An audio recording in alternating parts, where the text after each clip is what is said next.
شروع اللہ کا نام لے کر جو بڑا مہربان نہایت رحم والا ہے۔ اور زمین پر کوئی چلنے پھرنے والا نہیں مگر اس کا رزق اللہ کے ذمے ہے۔ وہ اس کے رہنے کی جگہ کو بھی جانتا ہے اور جہاں سونپا جاتا ہے اسے بھی۔ یہ سب کچھ کتاب روشن میں لکھا ہوا ہے۔ اور وہی تو ہے جس نے آسمانوں اور زمین کو 6 دن میں بنایا اور اس وقت اس کا عرش پانی پر تھا۔ تمہارے پیدا کرنے سے مقصود یہ ہے کہ وہ تم کو آزمائے کہ تم میں عمل کے لحاظ سے کون بہتر ہے۔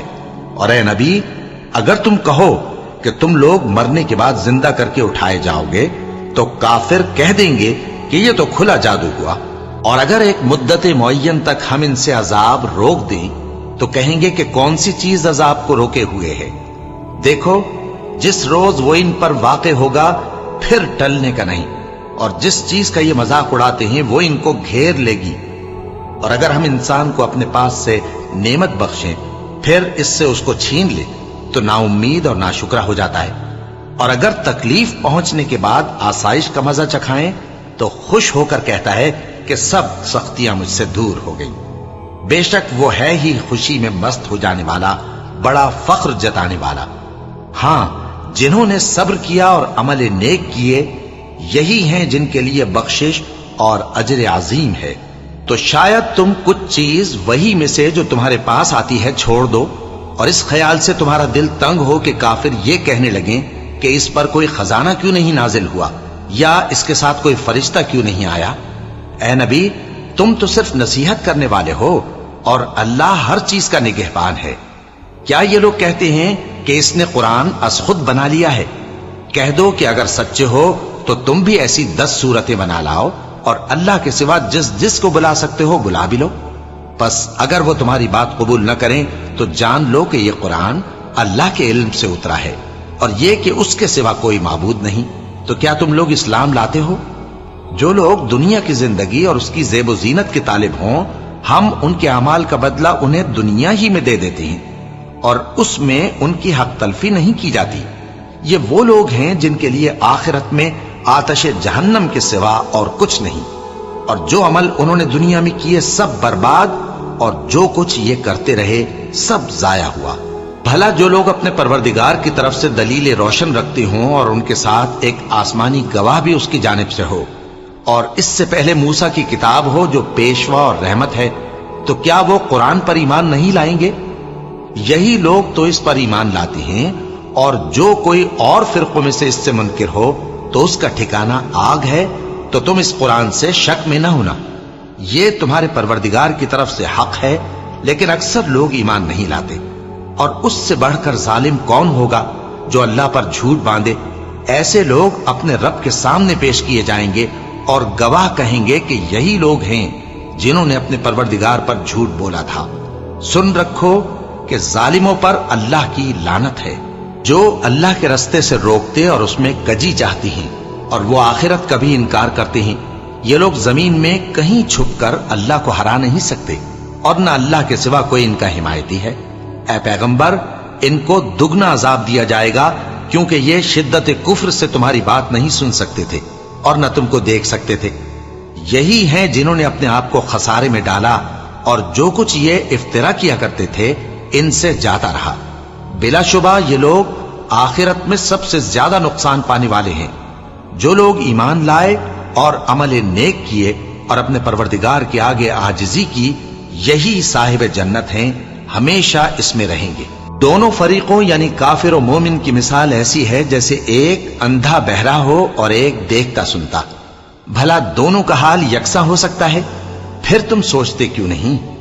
اور ہم نے نوح کو ان کی قوم کی طرف بھیجا تو انہوں نے ان سے کہا کہ میں تم کو کھول کھول کر ڈر سنانے اور یہ پیغام پہنچانے آیا ہوں کہ اللہ کے سوا کسی کی عبادت نہ کرو، مجھے تمہاری نسبت دردناک عذاب کا خوف ہے۔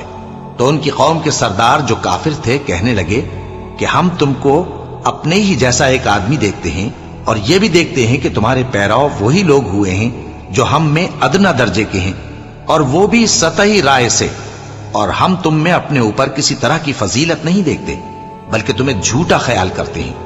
فرمایا کہ اے قوم، دیکھو تو اگر میں اپنے پروردگار کی طرف سے دلیل روشن رکھتا ہوں اور اس نے مجھے اپنے ہاں سے رحمت بخشی ہو جس کی حقیقت تم سے پوشیدہ ہو گئی ہے، تو کیا ہم اس کے لیے تمہیں مجبور کر سکتے ہیں جبکہ تم اس سے ناخوش ہو؟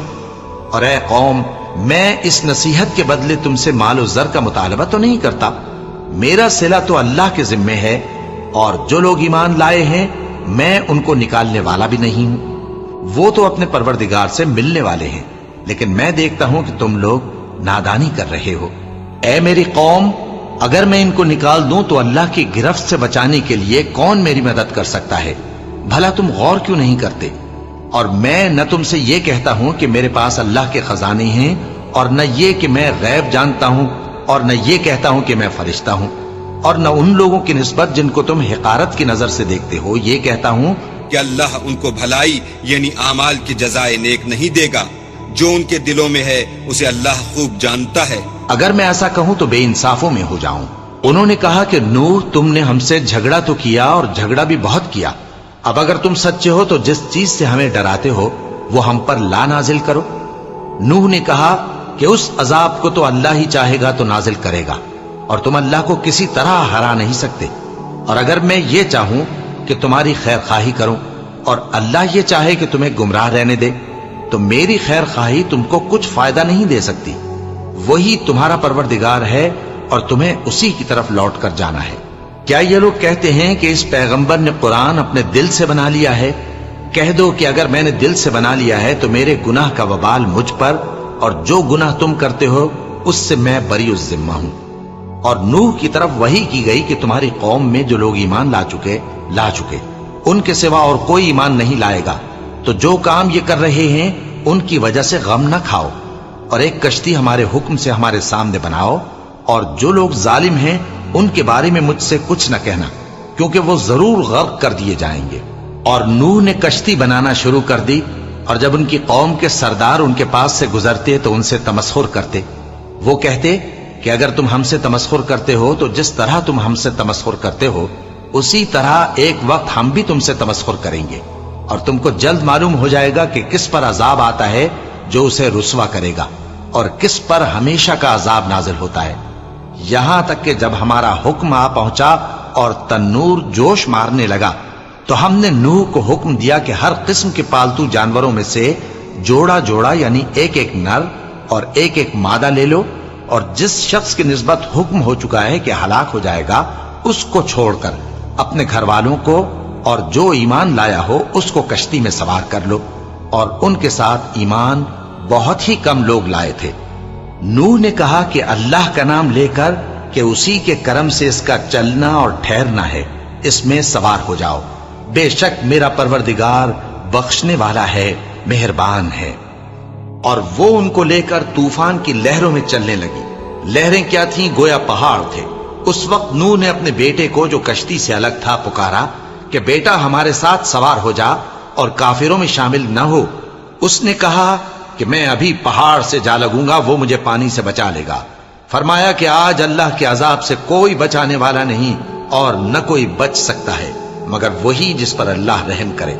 اتنے میں دونوں کے درمیان لہر حائل ہو گئی اور وہ ڈوب کر رہ گیا، اور حکم دیا گیا کہ اے زمین اپنا پانی نگل جا، اور اے آسمان تھم جا، اور پانی خشک ہو گیا اور کام تمام کر دیا گیا، اور کشتی کوہ جودی پر جا ٹھہری، اور کہہ دیا گیا کہ بے انصاف لوگوں پر لعنت۔ اور نوح نے اپنے پروردگار کو پکارا اور کہا کہ پروردگار، میرا بیٹا بھی میرے گھر والوں میں ہے، تو اس کو بھی نجات دے، تیرا وعدہ سچا ہے اور تو بہترین حاکم ہے۔ اللہ نے فرمایا کہ اے نوح، وہ تیرے گھر والوں میں نہیں ہے، وہ تو سراسر بد عمل ہے، تو جس چیز کی تم کو حقیقت معلوم نہیں اس کے بارے میں مجھ سے درخواست ہی نہ کرو، اور میں تم کو نصیحت کرتا ہوں کہ نادان نہ بنو۔ نوح نے کہا پروردگار، میں تجھ سے پناہ مانگتا ہوں کہ ایسی چیز کی تجھ سے درخواست کروں جس کی حقیقت مجھے معلوم نہیں، اور اگر تو مجھے نہیں بخشے گا اور مجھ پر رحم نہیں فرمائے گا تو میں تباہ ہو جاؤں گا۔ حکم ہوا کہ نوح ہماری طرف سے سلامتی اور برکتوں کے ساتھ جو تم پر اور تمہارے ساتھ کی جماعتوں پر نازل کی گئی ہیں اتر آؤ، اور کچھ اور جماعتیں ہوں گی جن کو ہم دنیا کے فوائد سے بہرہ مند کریں گے، پھر ان کو ہماری طرف سے عذاب علیم پہنچے گا۔ یہ حالات غیب کی خبروں میں سے ہیں جو ہم تمہاری طرف بھیجتے ہیں، اور اس سے پہلے نہ تم ہی ان کو جانتے تھے اور نہ تمہاری قوم ہی ان سے واقف تھی۔ تو صبر کرو کہ انجام پرہیزگاروں ہی کا بھلا ہے۔ اور ہم نے قوم عاد کی طرف ان کے بھائی ہود کو بھیجا۔ انہوں نے کہا، اے میری قوم، اللہ ہی کی عبادت کرو، اس کے سوا تمہارا کوئی معبود نہیں۔ تم شرک کر کے اللہ پر محض بہتان باندھتے ہو۔ میری قوم، میں اس واعظ و نصیحت کا تم سے کچھ صلہ نہیں مانگتا، میرا صلہ تو اس کے ذمے ہے جس نے مجھے پیدا کیا، بھلا تم سمجھتے کیوں نہیں؟ اور اے قوم، اپنے پروردگار سے بخشش مانگو، پھر اس کے آگے توبہ کرو، وہ تم پر آسمان سے موسلا دھار بارش برسائے گا اور تمہاری طاقت پر طاقت بڑھائے گا، اور دیکھو گناہگار بن کر روگردانی نہ کرو۔ وہ بولے، ہود، تم ہمارے پاس کوئی دلیل ظاہر نہیں لائے، اور ہم صرف تمہارے کہنے سے نہ اپنے معبودوں کو چھوڑنے والے ہیں اور نہ تم پر ایمان لانے والے ہیں۔ ہم تو یہ سمجھتے ہیں کہ ہمارے کسی معبود نے تمہیں تکلیف پہنچا کر دیوانہ کر دیا ہے۔ انہوں نے کہا کہ میں اللہ کو گواہ کرتا ہوں اور تم بھی گواہ رہو کہ جن کو تم اللہ کا شریک بناتے ہو میں ان سے بیزار ہوں، یعنی جن کی اللہ کے سوا عبادت کرتے ہو، تو تم سب مل کر میرے بارے میں جو تدبیر کرنی چاہو کر لو اور مجھے مہلت نہ دو۔ میں اللہ پر، جو میرا اور تمہارا سب کا پروردگار ہے، بھروسہ رکھتا ہوں۔ زمین پر جو چلنے پھرنے والا ہے وہ اللہ کے قبضہ قدرت میں ہے، بے شک میرا پروردگار سیدھے رستے پر ہے۔ اب اگر تم روگردانی کرو گے تو جو پیغام میرے ذریعے تمہاری طرف بھیجا گیا ہے وہ میں نے تمہیں پہنچا دیا ہے، اور میرا پروردگار تمہاری جگہ اور لوگوں کو لا بسائے گا، اور تم اللہ کا کچھ بھی نہیں بگاڑ سکو گے۔ میرا پروردگار تو ہر چیز پر نگہبان ہے۔ اور جب ہمارا حکم عذاب آ پہنچا تو ہم نے ہود کو اور جو لوگ ان کے ساتھ ایمان لائے تھے ان کو اپنی مہربانی سے بچا لیا اور انہیں عذاب شدید سے نجات دی۔ یہ وہی قوم عاد ہے جس نے اللہ کی نشانیوں سے انکار کیا اور اس کے پیغمبروں کی نافرمانی کی اور ہر سرکش و متکبر کا کہا مانا، اور اس دنیا میں بھی لعنت ان کے پیچھے لگی رہی اور قیامت کے دن بھی لگی رہے گی۔ دیکھو، قوم عاد نے اپنے پروردگار سے کفر کیا، اور سن رکھو، قوم عاد پر پھٹکار ہے جو ہود کی قوم تھی۔ اور قوم سمود کی طرف ان کے بھائی صالح کو بھیجا تو انہوں نے کہا، اے قوم، اللہ ہی کی عبادت کرو، اس کے سوا تمہارا کوئی معبود نہیں۔ اسی نے تم کو زمین سے پیدا کیا اور اس میں آباد کیا، تو اس سے مغفرت مانگو اور اس کے آگے توبہ کرو، بے شک میرا پروردگار نزدیک بھی ہے اور دعا کا قبول کرنے والا بھی ہے۔ انہوں نے کہا کہ صالح، اس سے پہلے ہم تم سے کئی طرح کی امیدیں رکھتے تھے، اب وہ منقطع ہو گئی۔ کیا تم ہم کو ان چیزوں سے منع کرتے ہو جن کو ہمارے بزرگ پوجتے آئے ہیں؟ اور جس بات کی طرف تم ہمیں بلاتے ہو اس کی طرف سے ہم بڑے بھاری شک میں ہیں۔ صالح نے کہا، اے میری قوم، بھلا دیکھو تو، اگر میں اپنے پروردگار کی طرف سے کھلی دلیل پر ہوں اور اس نے مجھے اپنے ہاتھ سے نبوت کی نعمت بخشی ہو، تو اگر میں اللہ کی نافرمانی کروں تو اس کے سامنے میری کون مدد کرے گا؟ تم تو کفر کی باتوں سے میرا نقصان ہی کرتے ہو۔ اور یہ بھی کہا کہ اے قوم، یہ اللہ کی اونٹنی تمہارے لیے ایک نشانی یعنی معجزہ ہے، تو اس کو چھوڑ دو کہ اللہ کی زمین میں جہاں چاہے چرتی پھرے، اور اس کو کسی طرح کی تکلیف نہ دینا، ورنہ تمہیں جلد عذاب آ پکڑے گا۔ مگر انہوں نے اس کو کاٹ ڈالا تو صالح نے کہا کہ اپنے گھروں میں 3 دن اور فائدے اٹھا لو، یہ وعدہ ہے کہ جھوٹا نہ ہوگا۔ پس جب ہمارا حکم آ گیا تو ہم نے صالح کو اور جو لوگ ان کے ساتھ ایمان لائے تھے ان کو اپنی مہربانی سے بچا لیا اور اس دن کی رسوائی سے محفوظ رکھا۔ بے شک تمہارا پروردگار طاقتور ہے، زبردست ہے۔ اور جن لوگوں نے ظلم کیا تھا ان کو چنگھاڑ کی صورت میں عذاب نے آ پکڑا تو وہ اپنے گھروں میں اوندھے پڑے رہ گئے، گویا کبھی ان میں بسے ہی نہ تھے۔ سن رکھو کہ قوم سمود نے اپنے پروردگار سے کفر کیا، اور سن رکھو قوم سمود پر پھٹکار ہے۔ اور ہمارے فرشتے ابراہیم کے پاس بشارت لے کر آئے تو سلام کہا، انہوں نے بھی جواب میں سلام کہا۔ ابھی کچھ وقفہ نہیں ہوا تھا کہ ابراہیم ایک بھنا ہوا بچڑا لے آئے۔ پھر جب دیکھا کہ ان کے ہاتھ کھانے کی طرف نہیں بڑھتے، یعنی وہ کھانا نہیں کھاتے، تو ان کو اجنبی سمجھ کر دل میں خوف کیا۔ فرشتوں نے کہا کہ خوف نہ کیجیے، ہم قوم لوط کی طرف ان کے ہلاک کرنے کو بھیجے گئے ہیں۔ اور ابراہیم کی بیوی جو پاس کھڑی تھی ہنس پڑی۔ تو ہم نے اس کو اسحاق کی اور اسحاق کے بعد یعقوب کی خوشخبری دی۔ اس نے کہا اے میرے بچہ ہوگا، میں تو بڑھیا ہوں اور یہ میرے میاں بھی بوڑھے ہیں، یہ تو بڑی عجیب بات ہے۔ انہوں نے کہا کیا تم اللہ کی قدرت سے تعجب کرتی ہو؟ اے اہل بیت، تم پر اللہ کی رحمت اور اس کی برکتیں ہیں، وہ لائق تعریف ہے، بڑا ہے۔ پھر جب ابراہیم سے خوف جاتا رہا اور ان کو خوشخبری بھی مل گئی تو قوم لوط کے بارے میں لگے ہم سے بحث کرنے۔ بے شک ابراہیم بڑے تحمل والے، نرم دل اور رجوع کرنے والے تھے۔ اے ابراہیم، اس بات کو جانے دو، تمہارے پروردگار کا حکم آ پہنچا ہے اور ان لوگوں پر عذاب آنے والا ہے جو کبھی نہیں ٹلنے کا۔ اور جب ہمارے فرشتے لوط کے پاس آئے تو وہ ان کے آنے سے غمناک اور تنگ دل ہوئے اور کہنے لگے کہ آج کا دن بڑی مشکل کا دن ہے۔ اور لوط کی قوم کے لوگ ان کے پاس بے تحاشا دوڑتے ہوئے آئے اور یہ لوگ پہلے ہی سے انتہائی بیہودہ حرکتیں کیا کرتے تھے۔ لوط نے کہا کہ اے بھائیو، یہ جو میری قوم کی لڑکیاں ہیں یہ تمہارے لیے جائز اور پاک ہیں، تو اللہ سے ڈرو اور میرے مہمانوں کے بارے میں مجھے بے آبرو نہ کرو۔ کیا تم میں کوئی بھی شائستہ آدمی نہیں؟ وہ بولے تم کو معلوم ہے کہ تمہاری ان بیٹیوں کی ہمیں کچھ حاجت نہیں، اور جو ہماری غرض ہے اسے تم خوب جانتے ہو۔ لوط نے کہا اے کاش مجھ میں تمہارے مقابلے کی طاقت ہوتی یا میں کسی مضبوط قلعے میں پناہ لے لیتا۔ فرشتوں نے کہا اے لوط، ہم تمہارے پروردگار کے فرشتے ہیں، یہ لوگ ہرگز تم تک نہیں پہنچ سکیں گے، تو کچھ رات رہے سے اپنے گھر والوں کو لے کر چل دو اور تم میں سے کوئی شخص پیچھے مڑ کر نہ دیکھے مگر تمہاری بیوی کے جو آفت ان پر پڑنے والی ہے وہی اس پر بھی پڑے گی۔ ان کے عذاب کے وعدے کا وقت صبح ہے، اور کیا صبح کچھ دور ہے؟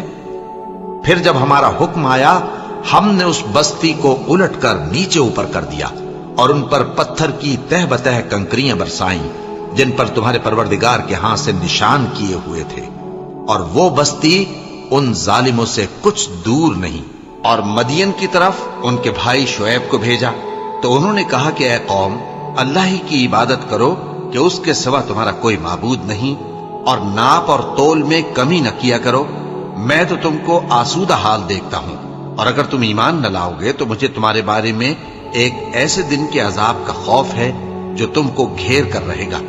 اور اے میری قوم، ناپ اور تول انصاف کے ساتھ پوری کیا کرو، اور لوگوں کو ان کی چیزیں کم نہ دیا کرو، اور زمین میں خرابی کرتے نہ پھرو۔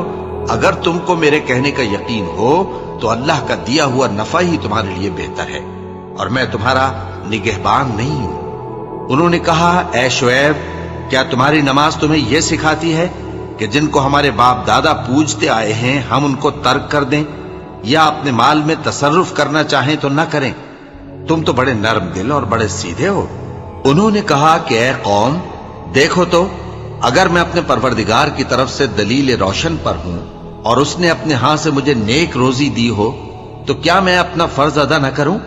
اور میں نہیں چاہتا کہ جس بات سے میں تمہیں منع کروں خود اس کو کرنے لگوں۔ میں تو جہاں تک مجھ سے ہو سکے تمہارے معاملات کی اصلاح چاہتا ہوں، اور اس بارے میں مجھے توفیق کا ملنا اللہ ہی کے فضل سے ہے۔ میں اسی پر بھروسہ رکھتا ہوں اور اسی کی طرف رجوع کرتا ہوں۔ اور اے قوم، میری مخالفت تم سے کوئی ایسا کام نہ کرا دے کہ جیسی مصیبت نوح کی قوم یا ہود کی قوم یا صالح کی قوم پر واقع ہوئی تھی ویسی ہی مصیبت تم پر واقع ہو۔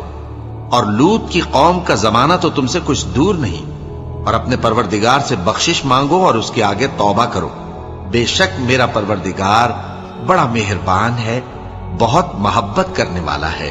انہوں نے کہا کہ شعیب، تمہاری بہت سی باتیں ہماری سمجھ میں نہیں آتی، اور ہم دیکھتے ہیں کہ تم ہم میں کمزور بھی ہو، اور اگر تمہارے بھائی بند نہ ہوتے تو ہم تم کو سنسار کر دیتے، اور تم ہم پر کسی طرح بھی غالب نہیں ہو۔ انہوں نے کہا کہ اے قوم، کیا میرے بھائی بندوں کا دباؤ تم پر اللہ سے زیادہ ہے، اور اس کو تم نے پیٹھ پیچھے ڈال رکھا ہے؟ میرا پروردگار تو تمہارے سب اعمال کا احاطہ کیے ہوئے ہے۔ اور اے قوم، تم اپنی جگہ کام کیے جاؤ، میں اپنی جگہ کام کیے جاتا ہوں، تم کو ان قریب معلوم ہو جائے گا کہ رسوا کرنے والا عذاب کس پر آتا ہے اور جھوٹا کون ہے۔ اور تم بھی انتظار کرو، میں بھی تمہارے ساتھ انتظار کرتا ہوں۔ اور جب ہمارا حکم آ پہنچا تو ہم نے شعیب کو اور جو لوگ ان کے ساتھ ایمان لائے تھے ان کو تو اپنی رحمت سے بچا لیا، اور جو ظالم تھے ان کو چنگھاڑ نے آ دبوچا، تو وہ اپنے گھروں میں اوندھے پڑے رہ گئے، گویا ان میں کبھی بسے ہی نہ تھے۔ سن رکھو کہ مدین پر ویسی ہی پھٹکار ہے جیسی سمود پر پھٹکار تھی، اور ہم نے موسیٰ کو اپنی نشانیاں اور دلیل روشن دے کر بھیجا فرعون اور اس کے سرداروں کی طرف، تو وہ فرعون ہی کے حکم پر چلتے رہے، حالانکہ فرعون کا حکم درست نہیں تھا۔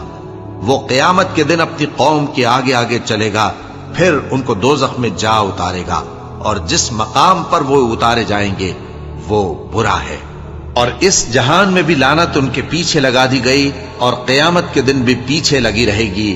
جو انعام ان کو ملا ہے برا ہے۔ یہ پرانی بستیوں کے تھوڑے سے حالات ہیں جو ہم تم سے بیان کرتے ہیں، ان میں سے بعض تو باقی ہیں اور بعض تہس نہس ہو گئی، اور ہم نے ان لوگوں پر ظلم نہیں کیا بلکہ انہوں نے خود اپنے اوپر ظلم کیا۔ غرض جب تمہارے پروردگار کا حکم آ پہنچا تو جن معبودوں کو وہ اللہ کے سوا پکارا کرتے تھے وہ ان کے کچھ بھی کام نہ آئے، اور بربادی کے سوا انہیں اور کچھ نہ دے سکے۔ اور تمہارا پروردگار جب نافرمان بستیوں کو پکڑا کرتا ہے تو اس کی پکڑ اسی طرح کی ہوتی ہے، بے شک اس کی پکڑ دکھ دینے والی سخت ہے۔ ان قصوں میں اس شخص کے لیے جو عذاب آخرت سے ڈرے عبرت ہے۔ یہ وہ دن ہوگا جس میں سب اکٹھے کیے جائیں گے، اور یہی وہ دن ہوگا جس میں سب اللہ کے روبرو حاضر کیے جائیں گے، اور ہم اس کے لانے میں ایک وقت معین تک تاخیر کر رہے ہیں۔ جس روز وہ آ جائے گا تو کوئی شخص اللہ کے حکم کے بغیر بول بھی نہیں سکے گا۔ پھر ان میں سے کچھ بدبخت ہوں گے اور کچھ نیک بخت، تو جو بدبخت ہوں گے وہ دوزخ میں ڈال دیے جائیں گے، اس میں ان کو چلانا اور دھاڑنا ہوگا۔ جب تک آسمان و زمین ہیں وہ اسی میں رہیں گے مگر جتنا تمہارا پروردگار چاہے، بے شک تمہارا پروردگار جو چاہتا ہے کر دیتا ہے۔ اور جو نیک بخت ہوں گے وہ بہشت میں داخل کیے جائیں گے، اور جب تک آسمان اور زمین ہیں ہمیشہ اسی میں رہیں گے مگر جتنا تمہارا پروردگار چاہے۔ یہ اللہ کی بخشش ہے جو کبھی منقطع نہیں ہوگی۔ تو یہ لوگ جو غیر اللہ کی پرستش کرتے ہیں اس سے تم شک میں نہ پڑنا، یہ اسی طرح پرستش کرتے ہیں جس طرح پہلے سے ان کے باپ دادا پرستش کرتے آئے ہیں، اور ہم ان کو ان کا حصہ پورا پورا بغیر کچھ کم کیے دینے والے ہیں۔ اور ہم نے موسیٰ کو کتاب دی تو اس میں اختلاف کیا گیا، اور اگر تمہارے پروردگار کی طرف سے ایک بات پہلے نہ ہو چکی ہوتی تو ان میں فیصلہ کر دیا جاتا، اور وہ تو اس کی طرف سے بڑے بھاری شک میں پڑے ہوئے ہیں۔ اور تمہارا پروردگار ان سب کو قیامت کے دن ان کے اعمال کا پورا پورا بدلہ دے گا، بے شک جو عمل یہ کرتے ہیں وہ اس سے واقف ہے۔ سو اے پیغمبر، جیسا تم کو حکم ہوتا ہے اس پر تم اور جو لوگ تمہارے ساتھ تائب ہوئے ہیں قائم رہو، اور حد سے تجاوز نہ کرنا، وہ تمہارے سب اعمال کو دیکھ رہا ہے۔ اور مسلمانوں، جو لوگ ظالم ہیں ان کی طرف مائل نہ ہونا، نہیں تو تمہیں بھی دوزخ کی آگ آ لپٹے گی، اور اللہ کے سوا تمہارے کوئی دوست نہیں ہوں گے، پھر تمہیں کوئی مدد بھی نہ ملے گی۔ اور دن کے دونوں سروں یعنی صبح اور شام کے اوقات میں اور رات کی چند ساعتوں میں نماز پڑھا کرو، کچھ شک نہیں کہ نیکیاں گناہوں کو دور کر دیتی ہیں۔ یہ ان کے لیے نصیحت ہے جو نصیحت قبول کرنے والے ہیں، اور صبر کیے رہو کہ اللہ نیکوکاروں کا اجر ضائع نہیں کرتا۔ تو جو امتیں تم سے پہلے گزر چکی ہیں ان میں ایسے ہوش مند کیوں نہ ہوئے جو ملک میں خرابی کرنے سے روکتے؟ ہاں، ایسے تھوڑے سے تھے جن کو ہم نے ان میں سے نجات بخشی، اور جو ظالم تھے وہ انہی باتوں کے پیچھے لگے رہے جن میں عیش و آرام تھا، اور وہ گناہوں میں ڈوبے ہوئے تھے۔ اور تمہارا پروردگار ایسا نہیں ہے کہ بستیوں کو جبکہ وہاں کے باشندے نیکوکار ہوں از راہ ظلم تباہ کر دے۔ اور اگر تمہارا پروردگار چاہتا تو تمام لوگوں کو ایک ہی جماعت کر دیتا، اور وہ برابر اختلاف کرتے رہیں گے، مگر جن پر تمہارا پروردگار رحم فرمائے، اور اسی لیے اس نے ان کو پیدا کیا ہے۔ اور تمہارے پروردگار کا قول پورا ہو گیا کہ میں دوزخ کو جنوں اور انسانوں سب سے بھر دوں گا۔ اور اے نبی اور پیغمبروں کے وہ سب حالات جو ہم تم سے بیان کرتے ہیں ان سے ہم تمہارے دل کو جمائے رکھتے ہیں، اور ان حالات میں تمہارے پاس حق پہنچ گیا اور یہ مومنوں کے لیے نصیحت اور عبرت ہے۔ اور جو لوگ ایمان نہیں لائے ان سے کہہ دو کہ تم اپنی جگہ عمل کیے جاؤ، ہم اپنی جگہ عمل کیے جاتے ہیں، اور نتیجہ اعمال کا تم بھی انتظار کرو، ہم بھی انتظار کرتے ہیں۔ اور آسمانوں اور زمین کی چھپی چیزوں کا علم اللہ ہی کو ہے، اور تمام معاملات اسی کی طرف رجوع کیے جائیں گے، تو اسی کی عبادت کرو اور اسی پر بھروسہ رکھو۔ اور جو کچھ تم لوگ کر رہے ہو تمہارا پروردگار اس سے بے خبر نہیں۔ شروع اللہ کا نام لے کر جو بڑا مہربان نہایت رحم والا ہے۔ الف لام را، یہ کتاب روشن کی آیتیں ہیں۔ ہم نے اس قرآن کو عربی میں نازل کیا ہے تاکہ تم لوگ سمجھ سکو۔ اے پیغمبر، ہم اس قرآن کے ذریعے سے جو ہم نے تمہاری طرف بھیجا ہے تمہیں ایک نہایت اچھا قصہ سناتے ہیں، اور تم اس سے پہلے بے خبر تھے۔ جب یوسف نے اپنے والد سے کہا کہ ابا، میں نے خواب میں 11 ستاروں اور سورج اور چاند کو دیکھا ہے، دیکھتا کیا ہوں کہ وہ مجھے سجدہ کر رہے ہیں۔ انہوں نے کہا کہ بیٹا، اپنے خواب کا ذکر اپنے بھائیوں سے نہ کرنا، نہیں تو وہ تمہارے حق میں کوئی چال چلیں گے۔ کچھ شک نہیں کہ شیطان انسان کا کھلا دشمن ہے، اور اسی طرح اللہ تمہیں برگزیدہ و ممتاز کرے گا اور خواب کی باتوں کی تعبیر کا علم سکھائے گا۔ اور جس طرح اس نے اپنی نعمت پہلے تمہارے دادا پر دادا ابراہیم اور اسحاق پر پوری کی تھی، اسی طرح تم پر اور اولاد یعقوب پر پوری کرے گا۔ بے شک تمہارا پروردگار سب کچھ جاننے والا ہے، حکمت والا ہے۔ ہاں، یوسف اور ان کے بھائیوں کے قصے میں پوچھنے والوں کے لیے بہت سی نشانیاں ہیں۔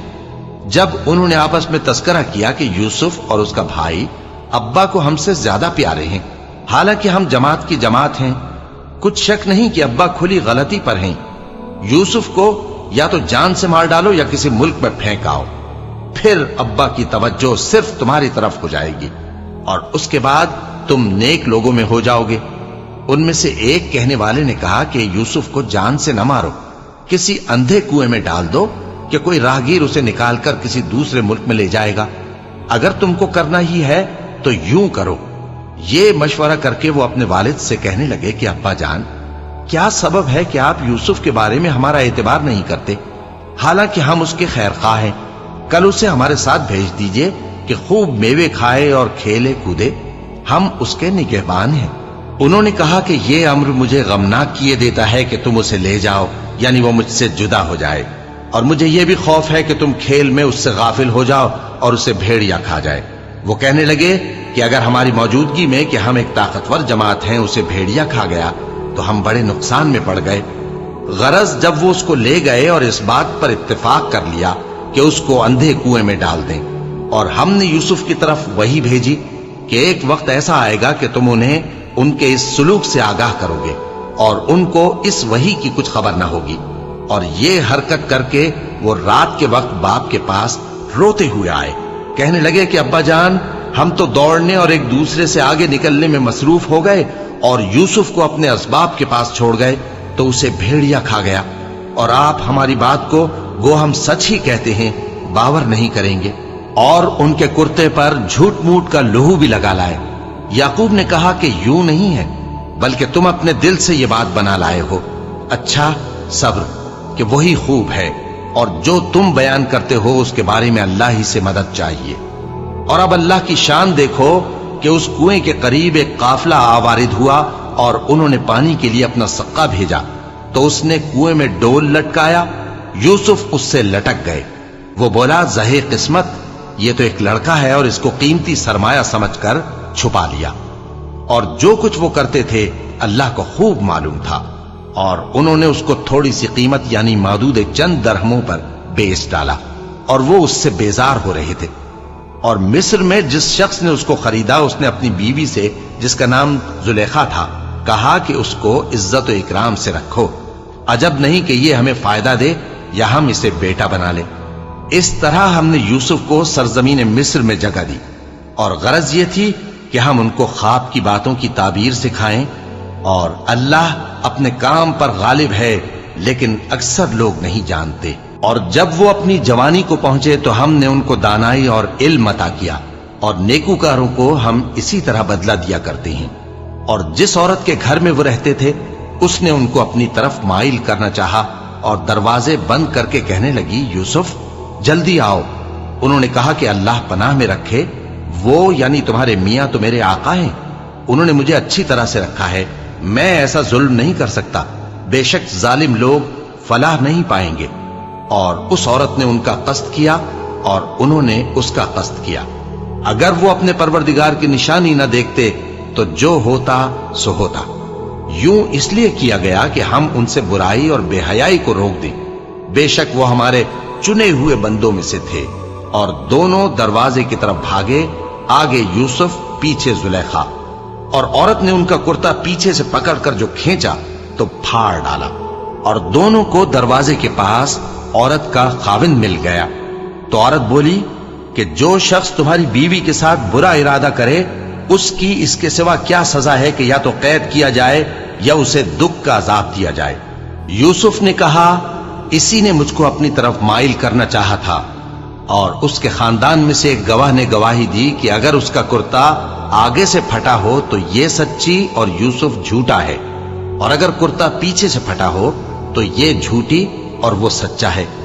سو جب اس کا کرتا دیکھا تو پیچھے سے پھٹا تھا، تب اس نے زلیخا سے کہا کہ یہ تمہارا ہی فریب ہے، اور کچھ شک نہیں کہ تم عورتوں کے فریب بڑے بھاری ہوتے ہیں۔ یوسف اس بات کا خیال نہ کر، اور زلیخا تو اپنے گناہ کی بخشش مانگ، بے شک خطا تیری ہی ہے۔ اور شہر میں عورتیں گفتگویں کرنے لگیں کہ عزیز کی بیوی اپنے غلام کو اپنی طرف مائل کرنا چاہتی ہے، اور اس کی محبت اس کے دل میں گھر کر گئی ہے، ہم دیکھتی ہیں کہ وہ کھلی گمراہی میں ہے۔ پھر جب زلیخا نے ان عورتوں کی گفتگو جو حقیقت میں دیدار یوسف کے لیے ایک چال تھی سنی، تو ان کے پاس دعوت کا پیغام بھیجا اور ان کے لیے ایک محفل مرتب کی، اور پھل تراشنے کے لیے ہر ایک کو ایک ایک چھری دی، اور یوسف سے کہا کہ ان کے سامنے آؤ۔ جب عورتوں نے ان کو دیکھا تو ان کا روب حسن ان پر ایسا چھا گیا کہ پھل تراشتے تراشتے اپنے ہاتھ کاٹ لیے، اور بے ساختہ بول اٹھیں کہ اللہ پاک ہے، یہ آدمی نہیں، یہ تو کوئی بزرگ فرشتہ ہے۔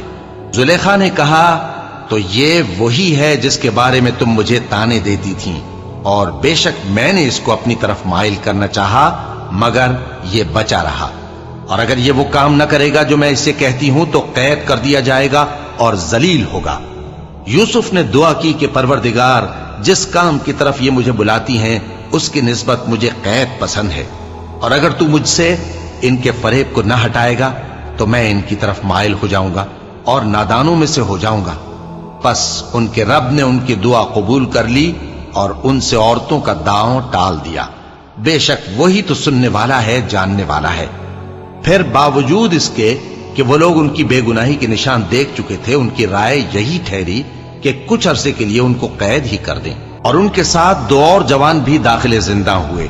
ایک نے ان میں سے کہا کہ میں نے خواب دیکھا ہے، دیکھتا کیا ہوں کہ شراب کے لیے انگور نچوڑ رہا ہوں۔ دوسرے نے کہا کہ میں نے بھی خواب دیکھا ہے، میں یہ دیکھتا ہوں کہ اپنے سر پر روٹیاں اٹھائے ہوئے ہوں اور پرندے ان میں سے کھا رہے ہیں، تو ہمیں ان کی تعبیر بتا دیجئے کہ ہم تمہیں نیکوکار دیکھتے ہیں۔ یوسف نے کہا کہ جو کھانا تم کو ملنے والا ہے وہ آنے نہیں پائے گا کہ میں اس سے پہلے تم کو اس کی تعبیر بتا دوں گا۔ یہ ان باتوں میں سے ہے جو میرے پروردگار نے مجھے سکھائی ہیں۔ جو لوگ اللہ پر ایمان نہیں لاتے اور آخرت کا انکار کرتے ہیں، میں نے ان کا مذہب چھوڑ دیا ہے، اور میں اپنے باپ دادا ابراہیم اور اسحاق اور یعقوب کے مذہب پر چلتا ہوں۔ ہمیں شایع نہیں ہے کہ کسی چیز کو اللہ کے ساتھ شریک بنائے، یہ اللہ کا فضل ہے ہم پر بھی اور لوگوں پر بھی، لیکن اکثر لوگ شکر نہیں کرتے۔ اے میرے قید خانے کے رفیقو، بھلا کئی جدا جدا آقا اچھے یا اللہ جو اکیلا ہے سب پر غالب ہے؟ جن چیزوں کی تم اللہ کے سوا پرستش کرتے ہو وہ صرف نام ہی نام ہیں جو تم نے اور تمہارے باپ دادا نے رکھ لیے ہیں، اللہ نے ان کی کوئی سند نازل نہیں کی۔ سن رکھو کہ اللہ کے سوا کسی کی حکومت نہیں ہے، اس نے ارشاد فرمایا ہے کہ اس کے سوا کسی کی عبادت نہ کرو، یہی سیدھا دین ہے، لیکن اکثر لوگ نہیں جانتے۔ اے میرے قید خانے کے رفیقو، تم میں سے ایک جو پہلا خواب بیان کرنے والا ہے وہ تو اپنے آقا کو شراب پلایا کرے گا، اور جو دوسرا ہے وہ سولی دیا جائے گا، اور پرندے اس کا سر نوچ کھائیں گے۔ جو بات تم مجھ سے پوچھتے تھے وہ فیصل ہو چکی ہے، اور ان دونوں میں سے جس کی نسبت یوسف نے خیال کیا کہ وہ رہائی پا جائے گا، اس سے کہا کہ اپنے آقا سے میرا ذکر بھی کر دینا۔ پھر شیطان نے اسے ان کا اپنے آقا سے ذکر کرنا بھلا دیا، اور یوسف کئی برس قید خانے ہی میں رہے۔ اور بادشاہ نے کہا کہ میں نے خواب دیکھا ہے، دیکھتا کیا ہوں کہ 7 موٹی گائیں ہیں جن کو 7 دبلی گائیں کھا رہی ہیں، اور 7 خوشے سبز ہیں اور 7 خشک۔ اے درباریو، اگر تم خوابوں کی تعبیر دے سکتے ہو تو مجھے میرے خواب کی تعبیر بتاؤ۔ انہوں نے کہا، یہ خواب تو پریشان خیالی سے ہیں اور ہمیں ایسے خوابوں کی تعبیر نہیں آتی۔ اور وہ شخص جو دونوں قیدیوں میں سے رہائی پا گیا تھا اور جسے مدت کے بعد وہ بات یاد آ گئی، بول اٹھا کہ میں آپ کو اس کی تعبیر لا بتاتا ہوں، مجھے قید خانے جانے کی اجازت دیجیے۔ غرض وہ یوسف کے پاس آیا اور کہنے لگا، یوسف، اے بڑے سچے یوسف، ہمیں اس خواب کی تعبیر بتائیے کہ 7 موٹی گایوں کو 7 دبلی گائیں کھا رہی ہیں، اور 7 خوشے سبز ہیں اور 7 سوکھے، تاکہ میں لوگوں کے پاس واپس جا کر تعبیر بتاؤں۔ عجب نہیں کہ وہ تمہاری قدر جانے۔ انہوں نے کہا کہ تم لوگ 7 سال متواتر کھیتی کرتے رہو گے، تو جو غلہ کاٹو تو تھوڑے سے غلے کے سوا جو کھانے میں آئے باقی کو خوشوں میں ہی رہنے دینا۔ پھر اس کے بعد خشک سالی کے 7 سخت سال آئیں گے کہ جو غلہ تم نے جمع کر رکھا ہوگا وہ سب کو کھا جائیں گے، صرف وہی تھوڑا سا رہ جائے گا جو تم احتیاط سے رکھ چھوڑو گے۔